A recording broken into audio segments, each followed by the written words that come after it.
Okay.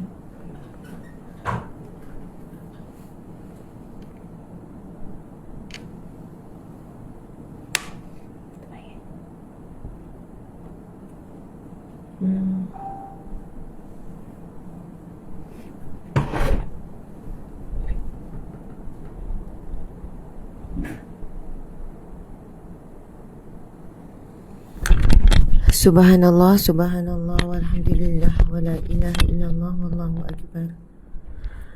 Cubaan suara. Subhanallah, walhamdulillah, wala ilaha illallah, wallahu akbar. Cubaan suara muslimin muslimat yang dirahmati Allah sekalian. Dah. Sekarang kita ni. Boleh dengar dengan jelas ke tidak suara saya? Subhanallah. Ramai yang bagi salam.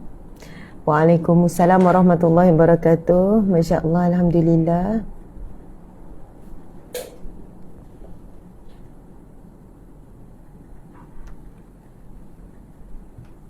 Waalaikumsalam. Ya, ramai yang bagi salam ni. Kita sama-sama jawab dulu. Ramai yang Assalamualaikum warahmatullahi. Ustazah dan sahabat syurga semua. Ada yang sahabat dunia akhirat. Ada yang sahabat MB okey, IG pun okey, jelas, alhamdulillah. Ini memang telefon baru beli ke macam mana? Telefon yang baru, bukan maksudnya baru terkini beberapa hari ni? Tak, ini yang sebelum ni dah lah, okey. Maksudnya dua-dua? Oh, patutlah. Dia punya yang ni macam sebab dia FB IG kan. Dia lain-lain. Betul. FB okey sikit, ini okey juga. Tapi ni sikit. Macam FB okey, yang ni kan nampak. Cuba tengok IG. IG dia okey juga. Okey, pause sikit. Suara putus-putus. IG pause sikit Ustazah. Bukan masalah ni, rasa lain kot. Kita tengok lain. Tapi wifi daripada mana? Syah tadi buka FB kot. Ya, dia Okay. satu line je guna. Tak, memang yang ni pakai direct je. Tak pakai wifi. Ni semua kuat. Kabur skrin. Ramai yang komen macam tu. Di IG. Okay. Mungkin IG ke belakang sikit sebab dia macam rapat sangat.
Okey. Boleh ya kita mulakan sahabat-sahabat, insya-Allah. Kita dah usaha macam-macam juga ni daripada dari segi isu teknikal. Cuba tengok IG.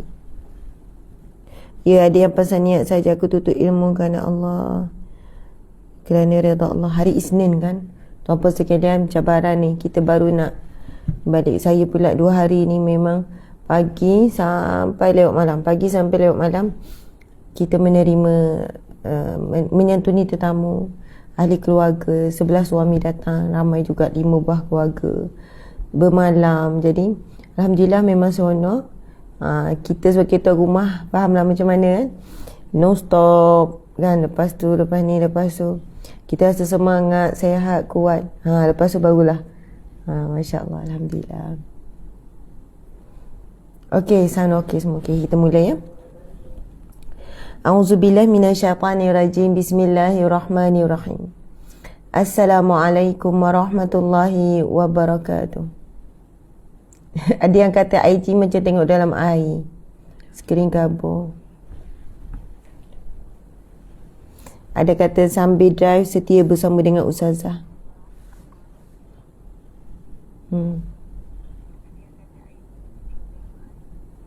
Tapi muka dia IG ni tu apa sekian, nanti kita cuba adjust balik lah. Sebab dia nampak sebenarnya saya bukanlah sembab macam tu sekali. Muka tu, mata apa semua tu. Tapi kadang sebab faktor phone dia jadi macam tu. Sebab tu kena test tu, bukan kena test dengan ni. Okay, tak bang. Okay. Kita akan mulakan seperti biasa sahabat-sahabat, sebelum meneruskan kuliah kita dengan tasbih kafarah. Tasbih kafarah itu dah nak habis tu. Dengan bacaan Alkitab 10 ayat awal dan 10 ayat akhir Al-Kahfi. Okey, sama-sama insya-Allah. Dan Asmaul Husna. Okey.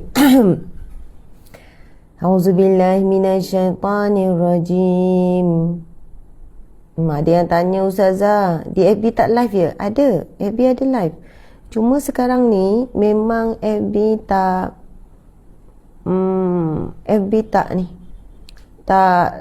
engagement dan macam-macam lah ya. Cabaran untuk live lagi kuliah-kuliah macam ni nak naik. Cuba tengok pada asatizah lain pun sama. Follower walaupun si first ke apa ke memang dah tak nampak. Tak terima notification. Jadi tuan-puan kena pergi lepas tu tengok ada live. Okey, kita temankan. Saya temankan anda, anda temankan saya. Ada yang sedang menuju ke tempat kerja, ada yang menuju ke sekolah anak. Kalau sekolah anak ni dah hantar dah ni, mungkin on the way balik lah. Ada yang menuju ke tempat sarapan pagi. Ke mana saja anda pergi, saya temankan anda, anda temankan saya insyaAllah. Okey. A'udzubillahi minasyaitanirrajim. Bismillahirrahmanirrahim. Alhamdulillahi Rabbil Alamin. Ar-Rahmanir-Rahim.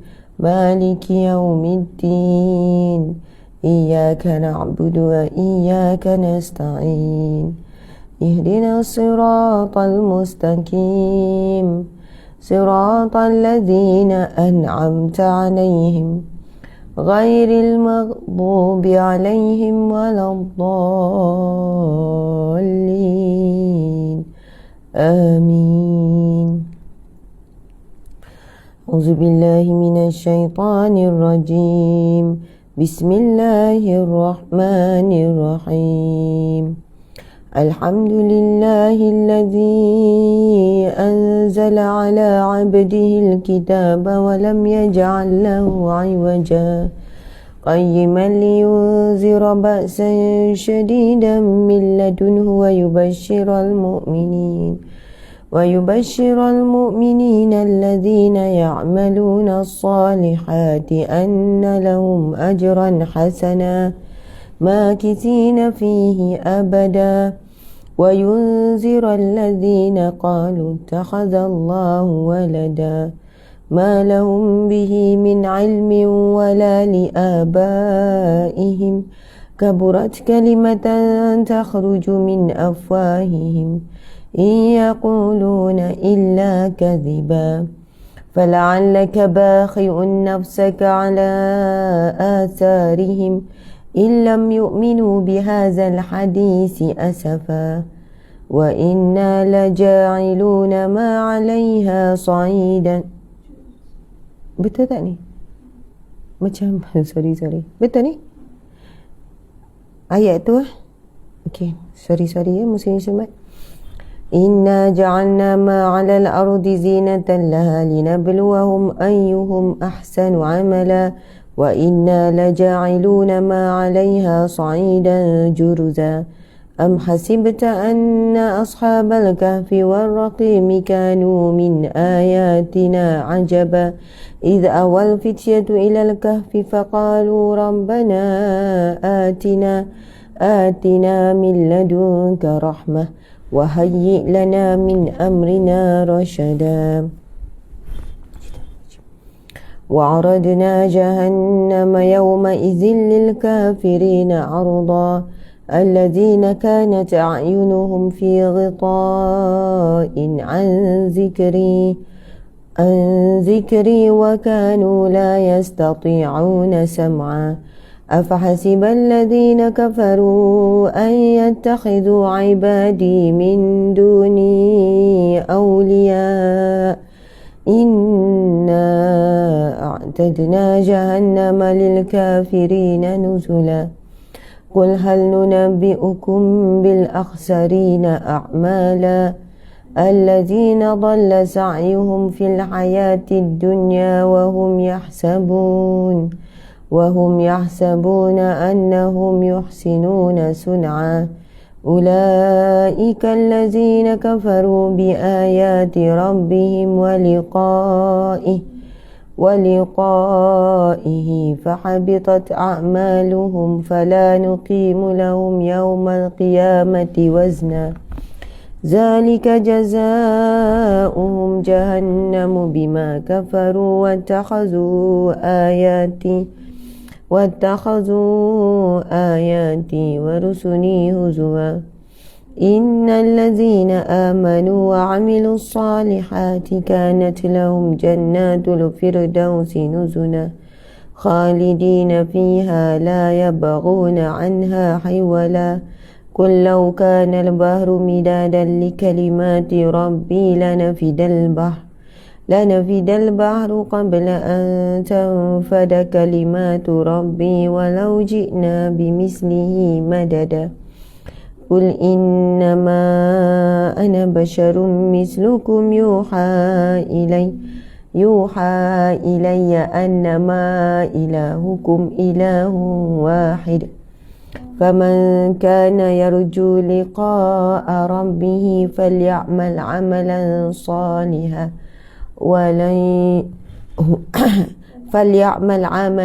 صالحا ولا يشرك بعبادة ربه أحدا.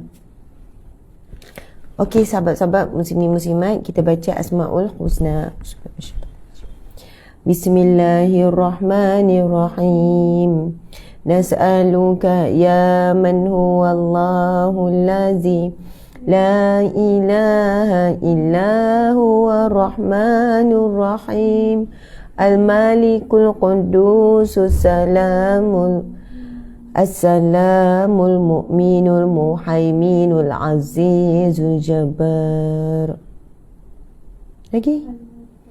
Al-mutakabbirul khaliqul bari'ul musawwirul ghaffarul qaharul wahhab ar-razzaqul fattahul alim al-qabidul basitul khafidul rafi'ul Aizul muzilul sami'ul basirul hakamul ad'al latiful khabir al-halimul azim al-ghafurul syakur al-aliyul kabir fizul muqit al-hasibul jalil al-karimul raqibul mujibul wasi'ul wadudul majidul ba'isul syahid الحق الوكيل القوي المتين الولي الحميد المحسن المبدع المعيد المحيي المميت الحي القيوم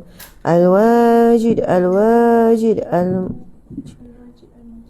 الواحد الأحد الصمد القادر المقتدر المقدم المؤخر الأول الآخر الظاهر الباطن الوالي علي البار التواب المنتقم العفو رؤوف الملك الملك ذو الجلال والإكرام المقسط الجامع الغني المغني المانع الضار النافع النور الهادي البديع الباكي الوارث الرشيد الصبور الذي ليس كمثله شيء وهو السميع البصير اللهم صل أفضل الصلاة على أسعد المخلوقات كسيدنا محمد وعلى آله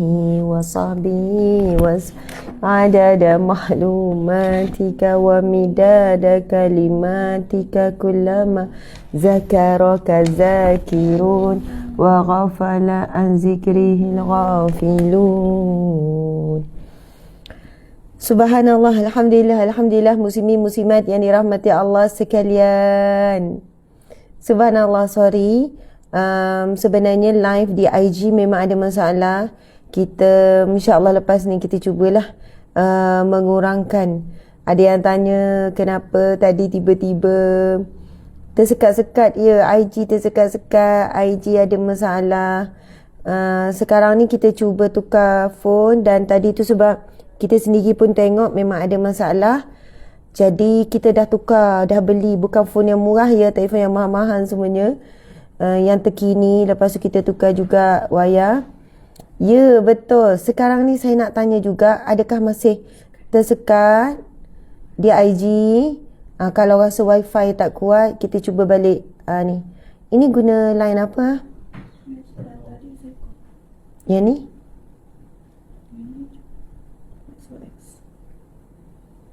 Okey, walau bagaimanapun kita teruskan ya. Ya, memang nampak tak komen tu masih banyak. FB okey ya, alhamdulillah muslimin muslimat. Okey. Alhamdulillah muslimin muslimat yang dirahmati Allah sekalian, yang saya kasihi, yang saya hormati. Terima kasih banyak-banyak di atas kehadiran sahabat-sahabat semua. Ada Nurzihan, ada Rahimah, Asyahmi kata kabur, tengok macam di air kan, tak nampak muka. Kita cuba solve the problem. Saya nak tengok sahabat-sahabat di FB. Sahabat di FB. Ada Farida Abdul Rahim, ada Cik Rohana, sahabat di FB. Saya tak, okey, Cik Rohana. Okey, sahabat di FB lagi kita ada Rozalia, Nazilah Muhammad, Jamilah Ujud, Nur Zakaria, Munira Baharum, Wati yang, dan ada daripada Thailand saya tak boleh baca tapi dia boleh tulis dalam bahasa Melayu. Rosmawati Rosma, Hajah Junaidah Az-Zulaimi, Fizrin Edi, Dr. Noaini Talib, ujian nak menuntut ilmu, betul. Ummu Muammar Muafa, Emily Nur Iris, Nur Aini, Ida Ibrahim. Kita ada Mila Azmi, Rahaya Jaafar, Rosmilah Wati. Okey, masing-masing semua beria ni bagi salam, beria mendoakan. Ada yang kata letih nampak sangat. Nampak letih nampak sangat. Ya, betul. Memang keletihan yang terlebih sikit. Masya Allah. Rasa satu badan sakit urat semua daripada atas sampai bawah. Kita kan tuan rumah ni, Masya Allah, muslimin muslimat, Al-Fatihah untuk mama tua saya, tolong doakan bersama ya. Baru meninggal 3 hari lepas. Innalillahi wa inna ilaihi raji'un. Subhanallah. Bila nak terima tetamu kan, orang perempuan lah biasanya, kita akan paksa diri sampai kita penat sakit macam mana, paksa diri. Orang lelaki dia membantu, memang dia buat, dia juga sama, tapi dia tunggu. Kita cakap, bang tolong ni ya, bang tolong buat ni ya, bang ni. Tapi orang perempuan dengan fikiran dia, dalam fikiran dia plan itu, plan ni, dengan itu, dengan ni. Lepas tu dia ada expectation dia kan, expectation dia nak macam ni, nak macam ni. Jadi bila orang lain tak boleh nak capai expectation dia, dia akan buat sendiri walaupun dia tak mampu.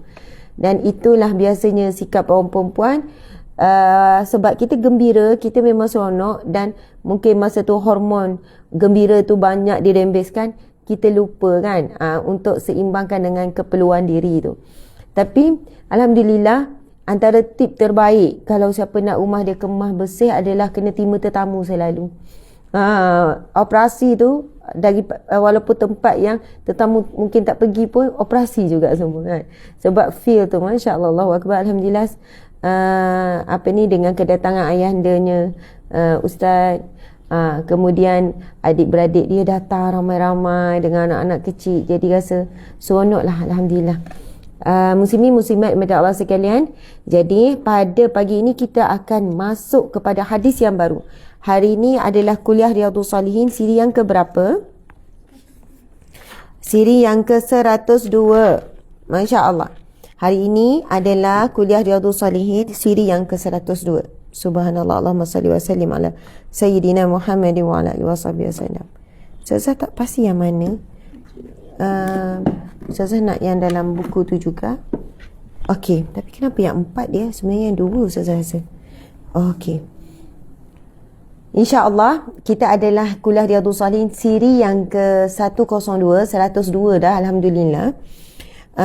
Dan kita akan masuk kepada satu hadis Nabi SAW yang pendek dan kita akan tulis. Sebab pendek jadi kita boleh tulis. Itu sebenarnya bukan jilid ni, dia kena tulis, cari jilid yang 2. Sebab bila jilid ni dia hadis yang ke ada dekat tu. Betul. Bukan. Semalam saya tengok ada dekat ni. Dalam kereta kita. C. Ada. Bukan apa kalau letak kitab ni atas tu dia tak boleh nak menampung. Okey. InsyaAllah muslimin muslimat sama-sama ya. Kita dah selesai dah. Kita dah bicarakan tentang perkataan insyaAllah. Kita dah bicarakan tentang kisah-kisah yang berkaitan dengan perkataan insyaAllah. Dan sekarang insyaAllah kita akan masuk hadis yang keempat. Hadis yang keempat, dan ia merupakan hadis yang ke-63 dalam susunan kitab Riyadhus Salihin. Hadis yang keempat dalam bab muraqabah, iaitu bab yang kelima yang kita belajar ni. Dan ia merupakan hadis yang ke-63 dalam kitab Riyadhus Salihin. Semua ready ya? Jadi untuk kali ini sebab hadisnya pendek saja, jadi kita boleh tulis. Jadi saya nak tulis ya. Ustaz, ni kita alih. InsyaAllah.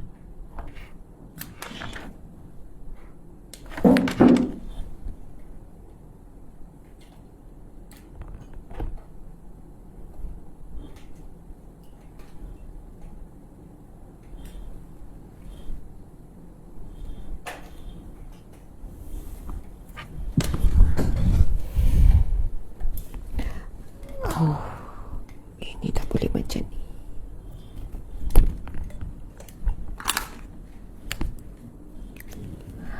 Okey, kuliah kita adalah kuliah Riyadhus Salihin.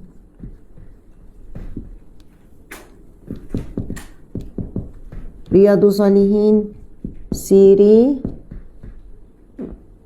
102. Masya-Allah. Riyadhus Salihin. Maksud Riyadhus Salihin apa dia, sahabat-sahabat Riyadhus Salihin?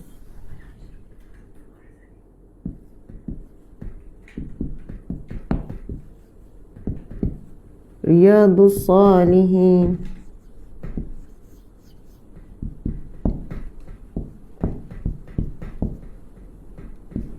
Riyadhus Salihin maksudnya taman orang soleh. Ini kuliah Riyadhus Salihin kita ni adalah sempena apa? Kitab. Memang nama kitab Riyadhus Salihin. Masya-Allah, Allahu akbar. Mudah-mudahan bila kita hadir pada kuliah Riyadhus Salihin ini, kita sedang berada di taman orang-orang soleh. Riyadh, taman min riyadhi jannah. Taman orang soleh di dunia dan di syurga Allah Subhanahu wa taala. Kita dah siri 102. Kita masih lagi dalam bab kelima. Betul tak bab kelima? Okey. Kita masih lagi bab 5. Tajuk bab kita adalah muraqabah. Muraqabah. Bab kelima, muraqabah. Muraqabah ni maksud dia apa? Muslimin muslimat, pengawasan daripada Allah. Ni kena ada ya. Sebenarnya kalau sakit barulah dia tak bergerak. Pengawasan Allah. Sebenarnya ambil kertas pun tak apa. Selit. Okey, sahabat-sahabat minta sekalian. Ini tinggi sangat tak ni? Gitu.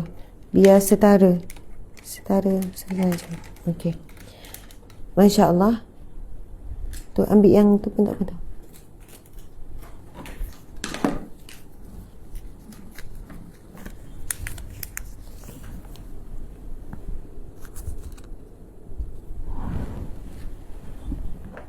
Tak ketat lagi. Kena gulung satu lagi. Okey.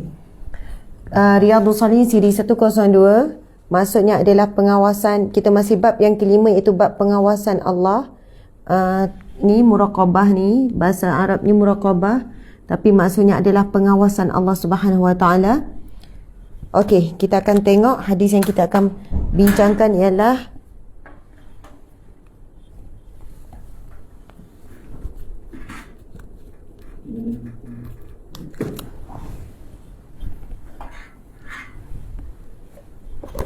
Encik.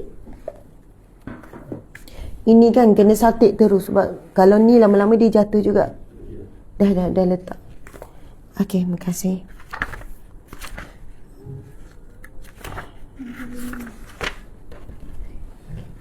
Tak. Tolong cari. Sekejap.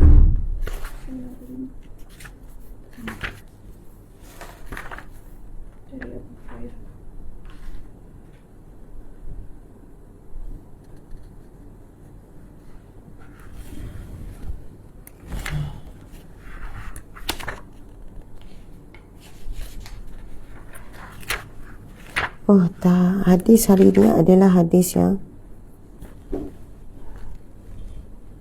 kita sebut tadi, hadis yang ke Ar-Rabi' innakum la ta'maluna amala. Hadis yang ke 65. Pelihara Allah tu hadis yang ke 65. Allahumma salli wa sallim ala sayyidina Muhammad. Ini bab lain ni. Sekejap ya sahabat-sahabat. Sebab saya tukar buku. Oh, hadis 6, hadis yang ke-65.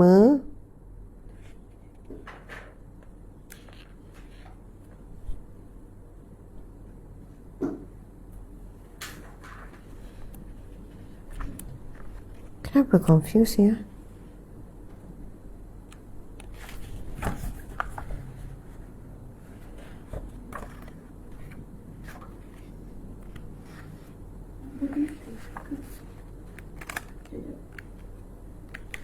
Kenapa tak sama dalamnya?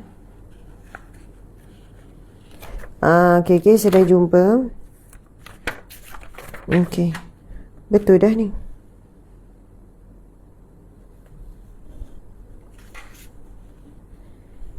Kenapa lain kedudukan hadis ya? Daripada kitab ni? Lain. Ya. Okey, muslimin muslimat yang minta maaf sekalian, memang kita akan bacakan hadis yang panjang. Tapi sebelum tu hadis 63. Hadis 63. Betul lah 63. Ya, betul dah. Sama.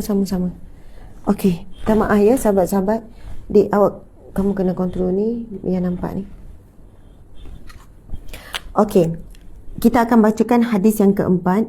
Hadis yang keempat dalam bab muraqabah. Muraqabah ni adalah bab yang kelima. Dan ia merupakan hadis yang ke-63 dalam kitab Riyadhus Shalihin. Masya Allah. Okey. Bismillahirrahmanirrahim. An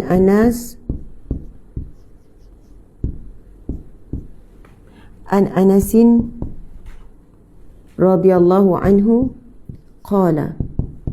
Jadi siapa yang tak mampu ataupun tak beli lagi kitab, anda jangan bimbang. Hadis-hadis yang pendek saya akan tulis. Jadi kalian boleh catat pada buku ya. Satu lagi dapat pahala tahu. Buat catatan ni dapat pahala. Tangan menulis dapat pahala. Jadi belajar menulis. Menuliskan hadis Nabi. Belajar menulis firman Allah. Tangan jadi saksi berkata depan Allah besok. Qala innakum. Macam dalam kelas lah. Qala innakum. Qala innakum Innakum lata'maluna. Innakum lata'maluna. Lata'maluna a'malan. A'malan hiya adaku. Hiya adaku. Hiya adaku fi a'yunikum.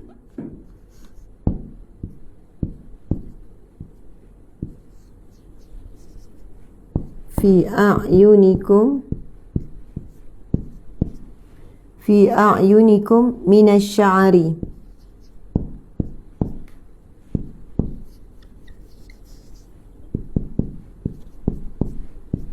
Minasy'ari kunna na'udduha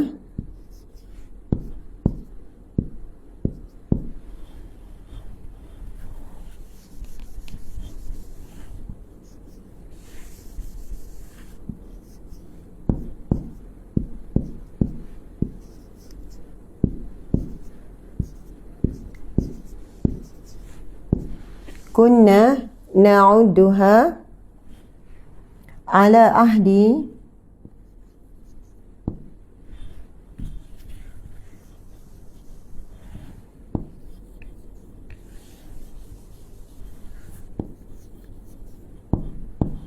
ala ahdi Rasulillah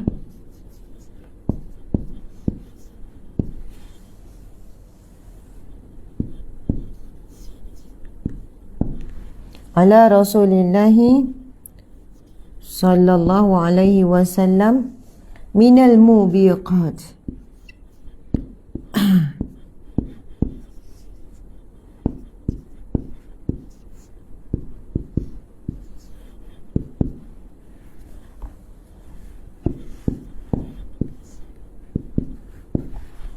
Minal mubiqati. Subhanallah.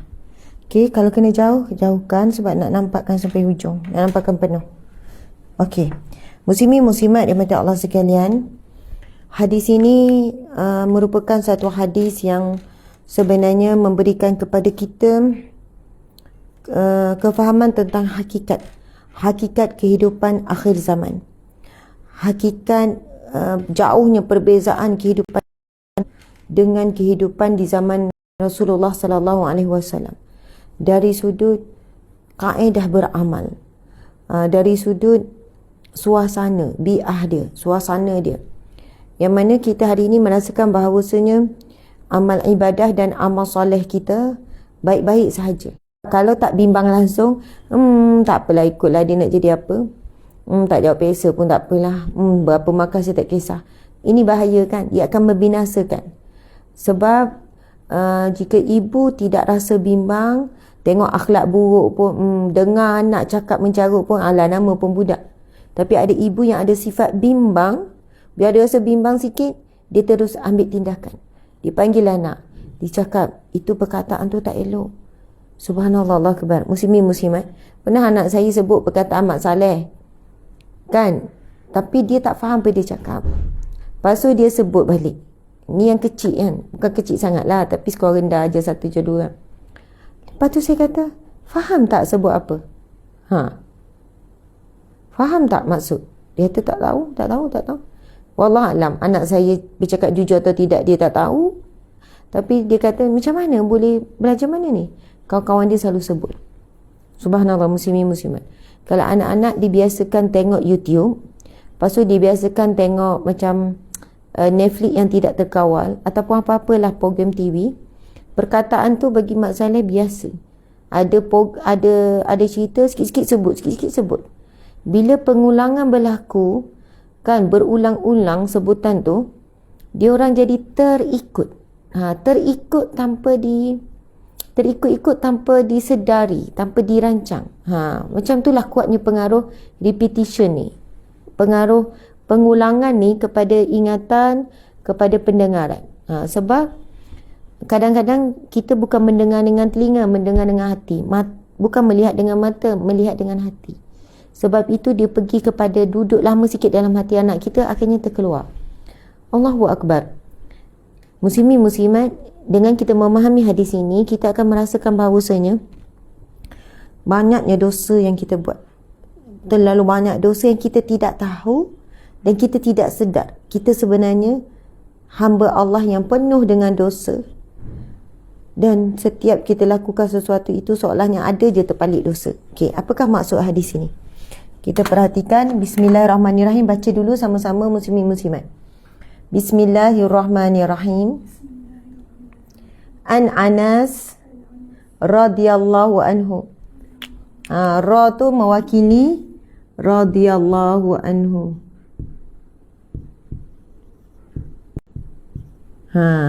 Maksudnya redha Allah ke atasnya. Ke atas apa? Anas. Ini sahabat Nabi kan? Okey. An Anas radhiyallahu anhu.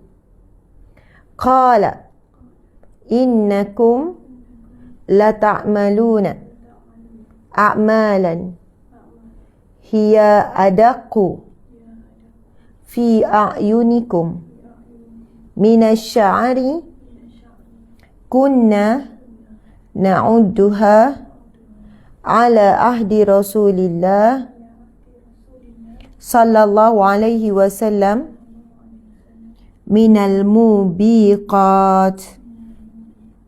Subhanallah. Okey, kita tengok. An maksud dia daripada. Anas radhiyallahu anhu, redha Allah ke atasnya. Redha Allah anhu ke atasnya, kepada Anas. Sebab tu kalau kita jumpa sahabat-sahabat Nabi, ada yang ditulis radhiyallahu anhu. Kalau perempuan Aisyah contohnya, radhiyallahu anha, redha Allah ke atasnya. Hu ni kan dhamir bagi lelaki, ha pula kalau kita nampak radhiyallahu anha tu, ha tu pula untuk perempuan. Dan kita ada nampak juga kalau bacakan hadis Nabi, dia ada tulis an Anas, contohnya an Ibnu Abbas radhiyallahu anhuma. Kenapa huma? Kalau kita tengok sikit ya, minta maaf, kita ni sikit. Kalau anhu maksudnya ke atasnya lelaki. Lepas tu kita akan nampak juga ada yang tulis anha ke atasnya perempuan. Okey. Lepas tu ada juga kita nampak radhiyallahu anhuma. Anhuma ni bila dua orang. Dua orang apa? Contoh Ibnu Abbas. Ibnu Abbas, dua orang, dua-dua sahabat Nabi. Ibnu tu anak, Abbas tu pun sahabat Nabi. Abbas tu, Ibnu ni, nama dia sebenar, muslimin muslimat, Ibnu Abbas. Jelas satu kena alih. Jelas. Okey. Sajalah ni ilmu tambahan ya. Ibnu Abbas. Kalau kita nampak ada sahabat Nabi yang ditulis Ibnu Abbas, bila biasanya Ibnu ni nama dia mesti Abdullah. Kalau bukan Abdullah, dia tak dipanggil Ibnu Abbas. Tapi ada juga, mungkin ada juga yang bukan Abdullah tapi dipanggil anak kepada ni Ibnu, dia tak ada ni Ibnu Abbas direct. Maksud Ibnu anak lelaki kepada Abbas. Dan biasanya Ibnu ini merujuk kepada orang yang memiliki nama Abdullah. Jadi Ibnu Abbas nama sebenarnya Abdullah bin Abbas. Ringkas ataupun gelaran jadi Ibnu Abbas. Ibnu maksud dia anak lelaki kepada Abbas. Anak lelaki pada Abbas ini nama dia apa sebenarnya? Abdullah bin Abbas. Okey. Ibnu Abbas ataupun Abdullah ni pun sahabat Nabi. Lahir 3 tahun sebelum hijrah. Maksudnya masa hijrah daripada Mekah ke Madinah tu, Ibnu Abbas baru umur 3 tahun. Ibnu Abbas ni anak saudara kepada Maimunah. Maimunah ni siapa? Isteri Nabi. Sebab itu Ibnu Abbas ni bila Rasulullah pada giliran rumah Sayyidatina Maimunah, isteri Nabi ni, emak saudara dia. Ibnu Abbas kan kecil lagi. Ibnu Abbas kecil lagi. Umur dalam 5 tahun, 6 tahun. Selalu duduk di rumah. Selalu suka duduk rumah mak saudara dia ni. Ketika Rasulullah berada di giliran pada rumah mak saudara. Untuk melihat. Untuk belajar. Untuk memerhatikan segala gerak-geri Nabi. Dia menyediakan air wuduk untuk Nabi dan sebagainya. Dan dia selalu disuruh Nabi untuk buat itu, untuk buat ni. Sebab itu Ibnu Abbas adalah di antara sahabat Nabi yang sangat muda, yang sangat memahami hadis Nabi dengan mendalam, tahu sebab turunnya hadis, dan di antara yang paling pakar. Maksudnya ada yang mahir, ada yang pakar, ada yang paling pakar kan. Atau yang paling pakar berkenaan dengan tafsir Al-Quran. Ilmu tafsir Al-Quran. Antara sebab kenapa Ibnu Abbas ni pakar sangat ilmu tafsir Al-Quran, kerana ia didoakan khusus oleh Rasulullah. Masa Ibnu Abbas kecil, Rasulullah peluk dia, bawa kepala dia ke dada Rasulullah. Rasulullah doakan, Allahumma faqihu fid din wa 'allimhu ta'wil. Ya Allah, berikanlah kefahaman dalam agama, dalam ilmu agama. Wa 'allimhu ta'wil, dan berikan dia ilmu menafsirkan Al-Quran. Doa yang kedua Nabi doakan kepada beliau dalam waktu yang lain, Allahumma 'allimhul hikmah. Ya Allah, ajarkanlah dia kebijaksanaan. Hikmah. Jadi hikmah, orang sebut kalau ada hikmah lah tu. Maksud hikmah kita apa? Adalah sesuatu di sebalik dia, adalah kebaikan di sebaliknya. Jadi dia seorang yang ada kemahiran luar biasa untuk menafsirkan sesuatu hadis Nabi, untuk menafsirkan firman Allah, untuk mengupas ataupun mengulas sesuatu yang berlaku dengan hikmah yang sangat hebat, yang sangat tinggi. Jadi sahabat-sahabat muslimin muslimat dimata Allah sekalian, Ibnu Abbas adalah anak kepada Abbas. Abbas ni pula siapa sahabat-sahabat? Abbas ni siapa? Abbas ini adalah bapa saudara Nabi. Tapi Ustazah, bila awak buat serong dengan awak buat awak kena alih, dia akan lagi cantik. Tu yang sebab bila dah lama nanti tak apa alih. Betul tak? Mesti beza bila serong dengan tu. Okey, sekejap je dia alih. Sekarang ni ada yang bantu hari ni sebab untuk setting Cik Syira kita ada sama tu yang saya panggil adik. Kejap Ustazah ni panggil siapa adik ni kan? Kejap adik, kejap abang. Okey, jadi Abbas ni bapa saudara Nabi, juga sahabat Nabi. Sebab itu kadang-kadang kita jumpa radhiyallahu anhuma, redha Allah ke atas keduanya. Sebab radhiyallahu ni diguna pakai adalah untuk siapa? Untuk sahabat Nabi sahaja, dari sudut adabnya. Untuk sahabat Nabi. Selain pada sahabat Nabi, orang soleh selepas itu ataupun tabi'at tabi'in disebut nama, contohnya Imam Syafi'i rahimahullah. Imam Syafi'i rahimahullah. Imam Nawawi rahimahullah. Maksud rahimahullah, maksudnya apa? Dirahmati Allah. Kalau radhiyallahu, kita kena faham bila sebut radhiyallahu, nama-nama siapa-siapa yang disebut radhiyallahu itu adalah sahabat Nabi, sama ada perempuan atau lelaki. Kalau diberikan gelaran selepas nama dia rahimahullah, itu biasanya adalah para alim ulama, kemudian para salafus saleh, ulama-ulama muktabar. Nampak ya? Jadi Ibnu Abbas ni adalah bapa saudara Nabi, dan Ibnu Abbas ataupun nama sebenarnya Abdullah bin Abbas, ketika Rasulullah wafat, beliau baru umur 13 tahun. Ketika umur dia 15 tahun, 16 tahun, Saidina Umar dah bawa Ibnu Abbas ni masuk dalam mesyuarat penting bagi peringkat menguruskan ataupun pada peringkat untuk memutuskan hal-hal penting negara. Sebab masa tu Saidina Umar dah jadi pemerintah, dah jadi khulafa. Jadi sahabat-sahabat, ini sikit je saya berkongsi berkenaan dengan penjelasan radhiyallahu anhu, radhiyallahu anha, radhiyallahu anhuma. Tetapi ada satu lagi kita akan jumpa radhiyallahu anhum. Kita boleh jumpa radhiyallahu anhum. Antaranya adalah siapa radhiyallahu anhum? Hum ni mereka. Maksudnya kenapa boleh radhiyallahu anhum ni? Ini kan Ibnu Abbas anak dengan ayah dua-dua sahabat Nabi. Apa maksud sahabat Nabi? Orang yang pernah bertemu dengan Nabi sallallahu alaihi wasallam. Orang yang pernah bertemu dengan Rasulullah SAW itu adalah sahabat Nabi. Walaupun dia sempat jumpa sekali. Dia datang daripada Baghdad contohnya. Datang daripada Iraq contohnya. Datang daripada Jordan. Datang daripada Palestin. Datang daripada mana-mana. Dia jumpa Nabi secara berdepan. Dan dia walaupun sekali, itu dah dikira sahabat Nabi SAW. Bahkan ada di zaman Rasulullah, contohnya cerita yang glamour tu. Uwais Al-Qarni. Dia hidup di zaman Rasulullah. Dia kan duduk jauh. Dia miskin. Pasal ada penyakit sopak. Jaga ibu dia. Sebab jaga ibu dia. Yang tua dan kerak. Dia nak sangat jumpa Nabi. Dia bukan tak boleh pergi. Dia muda. Dia boleh redah je padang pasir.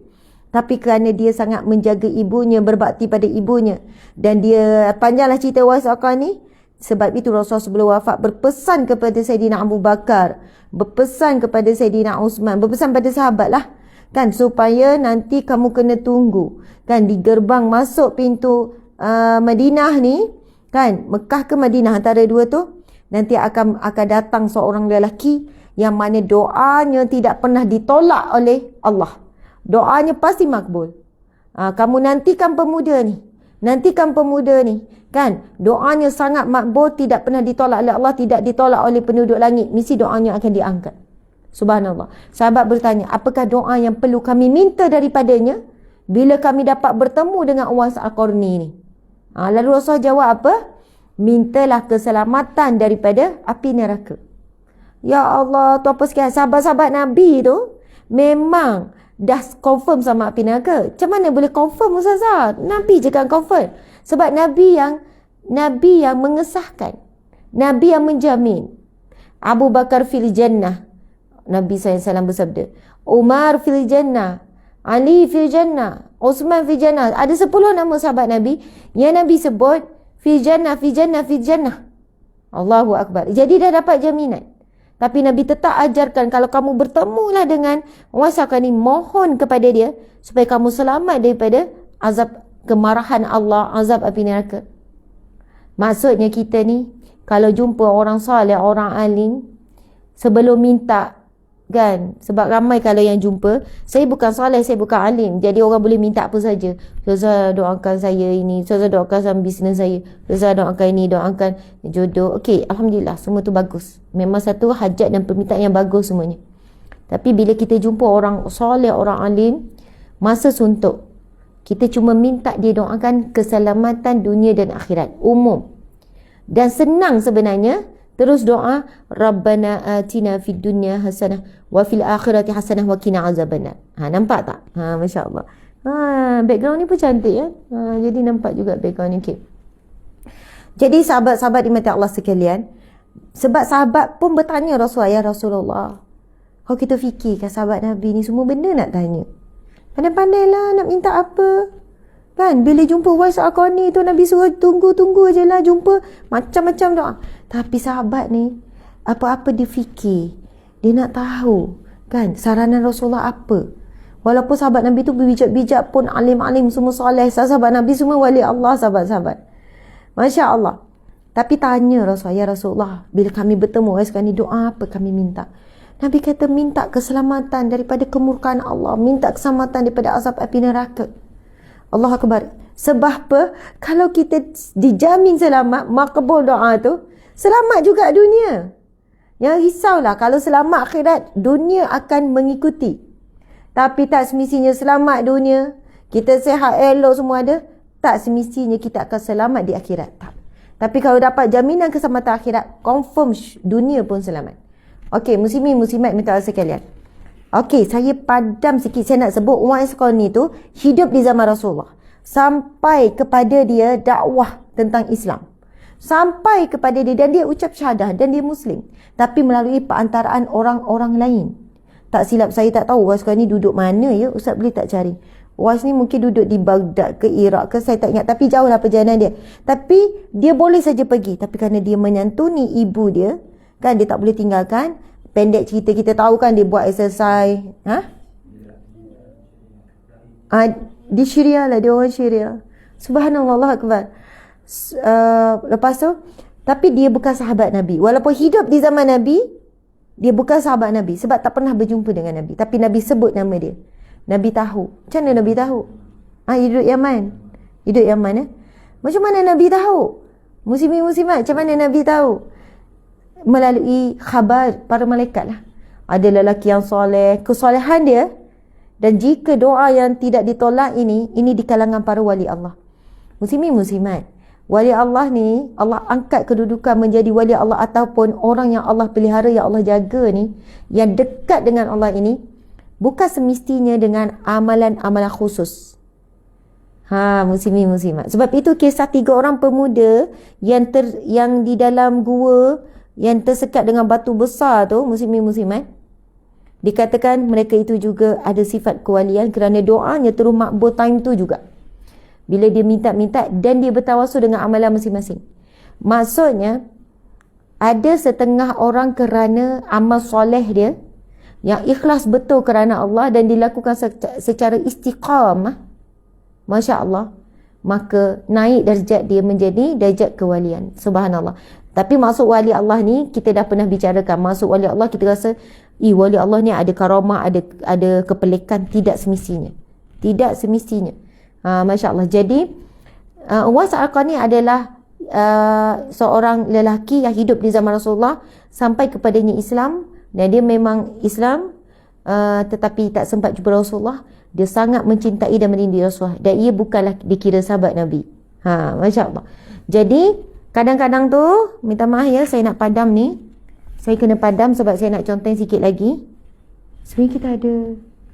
Sebenarnya kat situ kan, supaya tak ni. Lupa, Tapi, tak apa. Ustazah nak padam juga. Kalau tak nanti dia ni. Ini dah faham kan, saya share sikit ni. Saya ni, apa yang saya tahu saya share. Banyak lagi saya tak tahu. Yang saya tahu sikit ni je, muslimin-muslimat.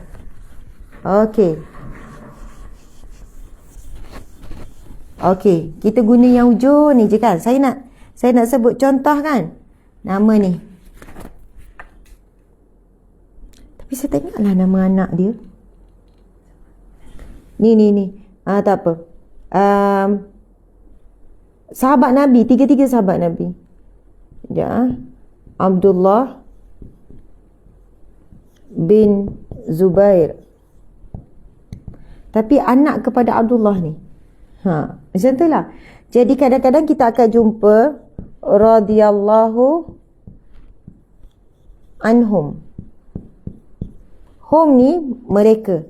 Redha Allah ke atas mereka. Sebab semuanya, ketiga-tiganya tu adalah sahabat Nabi SAW. Ataupun kadang tu kita nampak riwayat tu banyak. Riwayat tu daripada orang berbeza, bukan dalam satu keluarga. 3 orang ke riwayat ditulis, jadi radhiyallahu anhum ke atas mereka. Okey, kita abaikan ni, kita nak pergi kepada maksud ni. Okey, jom kat sini. Bismillahirrahmanirrahim. Daripada Anas radhiyallahu anhu. Kita padam ni untuk perempuan. Qala, berkata. Anas bin Malik. Anas bin Malik, Ustaz boleh tak cari sikit biodata dia? Bukan biodata apa. Sebenarnya nak tahu umur dia, sebab dia juga antara di kalangan kanak-kanak orang muda bersama dengan Rasulullah. Berkata, innakum, sesungguhnya kamu semua. Innakum, sesungguhnya kamu semua. Siapa yang kata ni? Anas bin Malik. Sesungguhnya kamu semua la ta'maluna, melakukan amalan-amalan. La ta'maluna, melakukan amalan-amalan. La ta'maluna, melakukan. La ta'maluna, melakukan. A'malan, amalan. Amalan. Hiya adaku, ianya lebih halus. Sekejap ya. Ia lebih halus. Amalan-amalan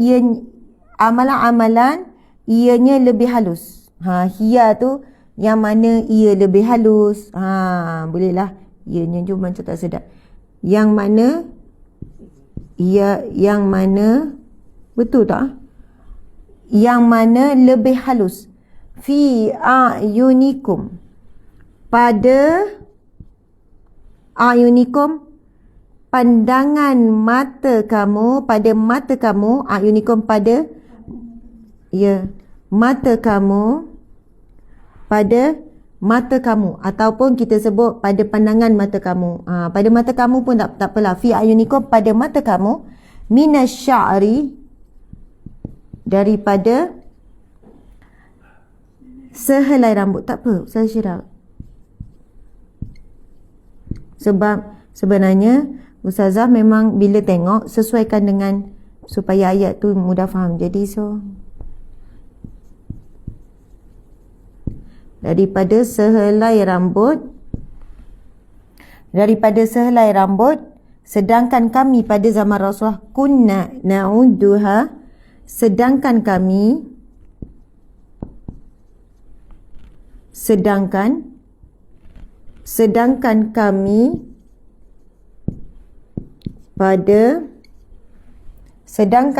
kunna na'udduha, sedangkan kami menganggapnya. Sedangkan kami menganggapnya, sedangkan kami menganggapnya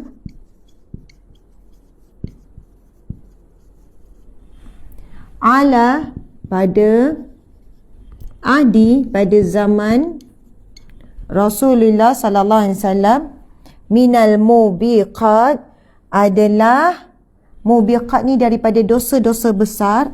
Mubiqat ni dia maksud dia panjang sikit. Sebenarnya kalau pendek, dosa besar. Dia jamak lah ni, menunjukkan banyak.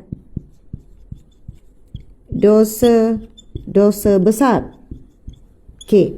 Tapi nak kata dosa besar ni besar, mubiqat ni walaupun pendek, maksud dia ada dosa-dosa besar yang membinasakan. Memang dosa besar semuanya membinasakan. Boleh je sebut al-ismu. Kalau sebut contohnya Rasulullah SAW minal ismi, ismi tu pun adalah maksudnya dosa. Ada lagi perkataan-perkataan lain membawa maksud dosa. Tapi bila disebut al-mubiqat, maksud dia adalah dosa-dosa besar yang akan membinasakan. Allahu Akbar. Okey, muslimin muslimat yang dirahmati Allah Subhanahu wa taala. Yang membinasakan. Riwayat Bukhari berkata al-mubiqat ialah dosa-dosa besar yang membinasakan pelakunya. Binasa ni bukan dunia saja.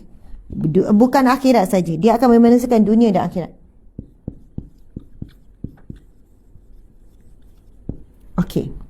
Muslimin muslimat dimana Allah sekalian. Mari kita baca hadis ni dan kita cuba memahami maksud yang nak disampaikan. Daripada Anas radhiyallahu anhu. Tadi kita kata Anas ni siapa kan? Mari kita baca sikit biografi Anas. Okey. Masya-Allah. Anas bin Malik. Urutan ketiga dari sahabat Nabi yang banyak meriwayatkan hadis. Anas bin Malik ni dia telah meriwayatkan 2286 hadis. Subhanallah, banyak. Okey, wafat lahir pada ni, wafat pada kita tengok.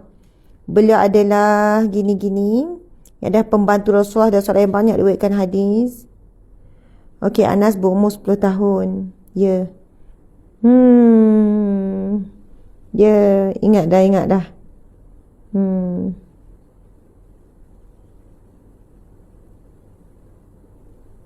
Okey. Ceritanya siapa ibu dia, Ustaz? Siapa ibu Anas? Ummu Sulaim. Anas bin Malik ni, ibu dia nama Ummu Sulaim. Dia adalah penduduk Madinah. Jadi kita tahu penduduk Mekah dipanggil Al-Muhajirin, iaitu orang berhijrah daripada Mekah. Madinah dipanggil Ansar. Jadi Anas ni adalah penduduk Ansar. Maksudnya penduduk asal Madinah. Ketika Rasulullah sampai di Madinah, lalu datanglah Ummu Sulaim dengan anak lelakinya yang berumur 10 tahun. 10 tahun darjah berapa? Darjah 3 kan? 10 tahun darjah 3. Bawalah anak ni umur darjah 4 7, 8, darjah 4. Datang jumpa Rasulullah, kemudian bagi tahu, ya Rasulullah, aku tidak ada apa-apa. Sebab apa muslimin-muslimat? Penduduk Madinah ni dah ready dah ni nak bagi hadiah. Bila Rasulullah sampaikan tala'al badru alaina, macam tu kan. Lepas tu sambut ni meriah ni orang Islam yang dah Muslim, yang dah memeluk agama Islam, menyambut kata Rasulullah. Ada yang bagi hadiah tu, ada bagi ni. Datanglah Ummu Sulaim, ya Rasulullah, aku tak ada apa-apa hadiah yang diberikan kecuali anak lelakiku ni. Ni kata bijak ni. Ummu Sulaim ni sangat bijak. Dia bagi hadiah anak lelakinya yang bernama Anas bin Malik ni. Subhanallah, dijadikan pembantu kepada Rasulullah. Jadi Anas bin Malik ni antara orang yang dekat dengan Rasulullah. Kalau kita tengok tadi Ibnu Abbas, dia hanya akan berada di rumah Rasulullah ketika rumah mak saudara dia. Perasan tak? Di rumah mak saudara dia Maimunah. Tapi juga orang yang alim faqih, selalu berdapil Rasulullah juga daripada kanak-kanak. Tapi kita tahu Anas bin Ibnu Abbas lagi kecil lah bersama Rasulullah. Anas bermula umur 10 tahun. Dan ketika Rasulullah wafat, umur dia 20 tahun. Kalau Ibnu Abbas tadi umur dia 13 tahun, dia orang ni beza 7 tahun. Jadi bila remaja lagi bersama Rasulullah, otak cergas, ingatan kuat. Sama dengan ibunda kita Sayyidatina Aisyah. Ibunda kita Aisyah bersama Rasulullah pada umur 9 tahun. Sebab itu menghafal, ialah mereka ni semua hafiz Al-Quran, confirm. Mereka juga hafal hadis-hadis Nabi, dan yang lebih mengagumkan, mereka semua ingat hadis Nabi ni turun sebab apa, peristiwa apa, kerana apa, fakta-faktanya. Sebab itu kita dapati kenapa Allah takdirkan Rasulullah bernikah dengan Sayyidatina Aisyah daripada umurnya sangat kanak-kanak, kerana adalah di kalangan isi Nabi yang meriwayatkan hadis. Tuan-puan sekalian, pernah dengar tak riwayat hadis daripada isi Nabi yang lain? Ada. Contohnya ada juga Ummu Salamah, tapi sangat sedikit. Sebab isi Nabi yang lain semuanya adalah warga emas. Kan? Warga emas, tak pun dah dewasa lah. Tapi bila Sayyidatina Aisyah menjadi wanita yang membesar di rumah kenabian daripada kanak-kanak sampai remaja, menghafal hadis Nabi, tahu sebab nuzul, sebab wurudul hadis, sebab turunnya ayat Quran kerana peristiwa apa. Sebab itu selepas kewafatan, wanita-wanita ketika di zaman Rasulullah dan ketika selepas kewafatan Rasulullah merujuk Sayyidatina Aisyah untuk apa jua masalah. Kuranglah rasa malu nak tanya pasal sahih, nak tanya pasal jimat, nak tanya benda-benda yang agak sensor kan. Ada rujukan ulama di kalangan wanita. Sebab itu hikmah terbesar. Kita kena faham kenapa Rasulullah bernikah awal dengan Sayyidatina Aisyah, supaya Sayyidatina Aisyah membesar di rumah kenabian, membesar dengan kecerdasan, ingatan yang kuat, menjadi ulama yang hebat di kalangan wanita. Bahkan Sayyidina Umar, Sayyidina Ali, Sayyidina Uthman, sahabat Nabi juga kalau ada masalah pergi merujuk kepada Sayyidatina Aisyah radhiyallahu anha.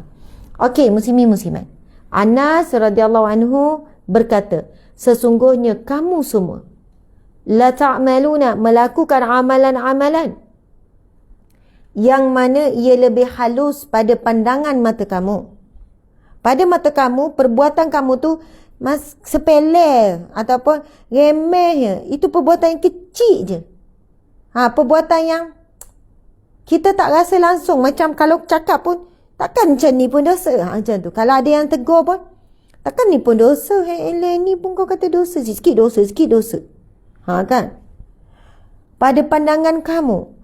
Anas kata, sesungguhnya kamu semua akan melakukan ataupun melakukan amalan-amalan yang mana lebih halus daripada pandangan mata kamu.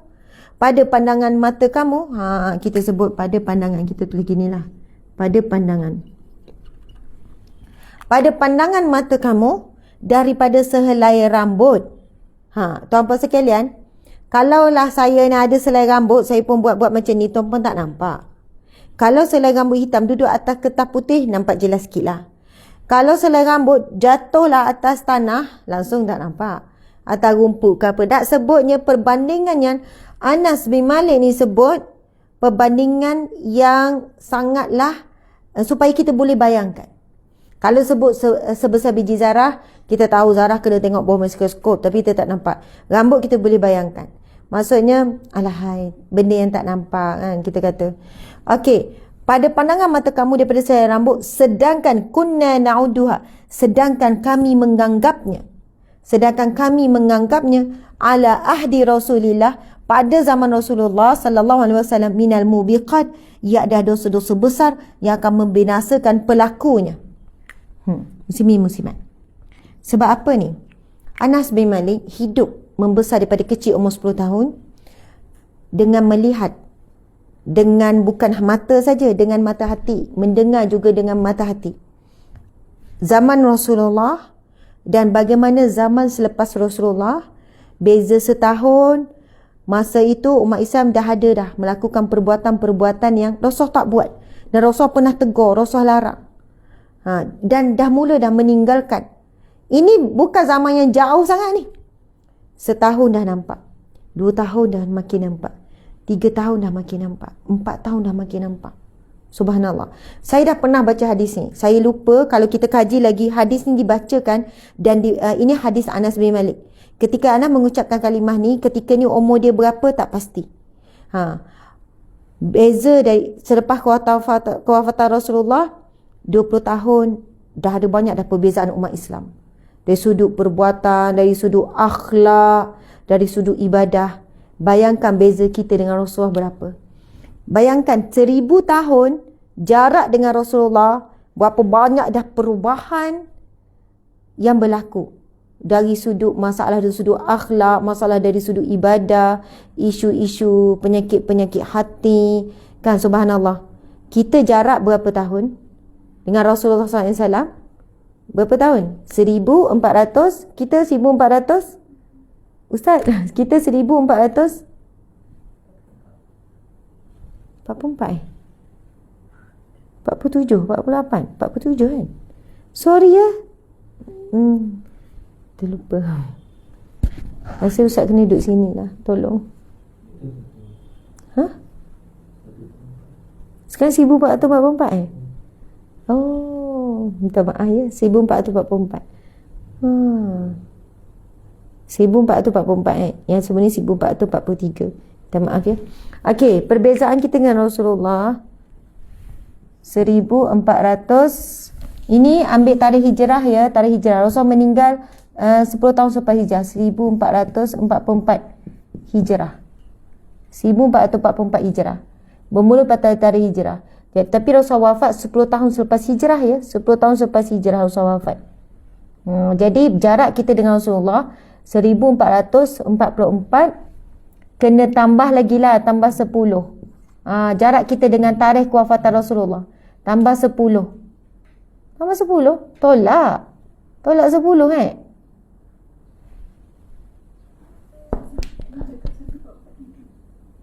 Ada yang kata 1443.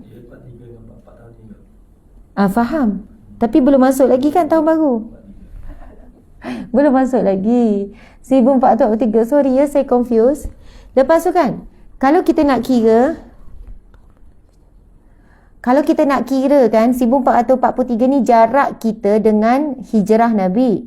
Kalau nak kira dengan kewafatan Nabi 1443, tolak 10 ke tambah 10? Tolak 10 kan? Tolak 10. Jadi jarak kita dengan Rasulullah ketika kewafatan Rasulullah 1433 lah. Betul? Tolak 10, 1433. Tuan-tuan sekalian, ketika Anas bin Malik menyebutkan hadis ini, Masya Allah, Anas berkata, cik, hadis ni maksud dia mendalam. Membuatkan saya masa kali pertama saya tak ingatlah bila saya jumpa dan baca hadis ni. Bila Anas kata, masa baca kitab ni, tak silap saya baca kitab 50 hadis wasiat Rasulullah. Bila Anas melihat suasana umat Islam ketika itu. Ketika itu beza dengan Rasulullah baru 10 tahun, mungkin baru beza 15 tahun selepas kewafatan Rasulullah. Dan ketika Anas menyebutkan hadis ini, muslimin-muslimat, Ana menyebut di kalangan para sahabat Nabi. Di kalangan di hadapan Nabi Malik ni sahabat-sahabat Nabi yang masih ramai lagi. Nak kata jarak masa tak lama tapi ramai yang dah mula meninggalkan sunnah Nabi. Ramai yang dah mula akhlaknya dah semakin hilang daripada akhlak Rasulullah SAW. Kehidupan dah mula lalai. Kan dah mula masing-masing mengejar dunia dan sebagainya. Apatah lagi kita yang berjarak dengan Rasulullah 1433 tahun. Berjarak setahun dah beza, berjarak 3 tahun dah beza, berjarak 10 tahun dah beza. Kita yang 1433 tahun. Sebab itu Anas bin Malik menyebutkan, sesungguhnya kamu semua melakukan amalan-amalan yang mana ia lebih halus pada pandangan mata kamu daripada sehelai rambut. Sedangkan kami menganggapnya pada zaman Rasulullah SAW, ia adalah dosa-dosa besar yang membinasakan pelakunya. Subhanallah. Ketika Anas bin Malik menyebutkan hadis ini, ada sahabat yang menangis, ada sahabat yang merasakan bahawasanya kehidupan mereka sudah jauh daripada kehidupan yang sebenar, yang dituntut oleh Islam, yang dituntut, yang diajarkan oleh Rasulullah SAW. Subhanallah, Allahu Akbar. Cuba bayangkan, kenapa ya nak ada apa? Okey, Masya Allah. Muslimin muslimat yang dirahmati Allah sekalian, cuba bayangkan apa yang berlaku pada hari ini kepada kita. Apa yang berlaku, tak apa, tolong. Tak apa, ni. Okey. Sebenarnya kita bukan nak promosi sekarang. Okey. Apa yang berlaku kepada kita pada hari ini, muslimin muslimat, kita tak tahu.